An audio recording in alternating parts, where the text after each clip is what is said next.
ബഹുമാനപ്പെട്ട ജിബ്രീൽ അലൈഹിസ്സലാമിനോട് ഒരിക്കൽ പ്രവാചകൻ ചോദിക്കുന്നുണ്ട്, ജിബ്രീലേ, നിന്റെ വയസ്സെത്രയാണ്? ജിബ്രീൽ അലൈഹിസ്സലാം ഉടനെ പറയുകയാണ്, യാ റസൂലല്ലാഹ്, എന്റെ വയസ്സെനിക്ക് ക്ലിപ്തപ്പെടുത്താൻ പറ്റുന്നില്ല റസൂലേ.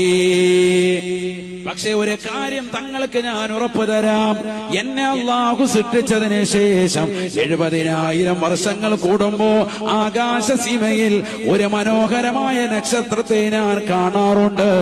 72,000 പ്രാവശ്യം ഞാൻ എന്റെ കണ്ണുകൾ കൊണ്ട് കണ്ടുപോയി എന്ന് ജിബ്രീൽ എന്നോട് പറഞ്ഞു വന്ന് നബിയുനാ റസൂലുള്ളാഹി. അല്ലാഹുവിന്റെ റസൂൽ ഉടനെ ജിബ്രീൽ അലൈഹിസ്സലാമിനോട് പറഞ്ഞു അത്രേ, അനദാകൽ കൗകബു യാ ജിബ്രീൽ,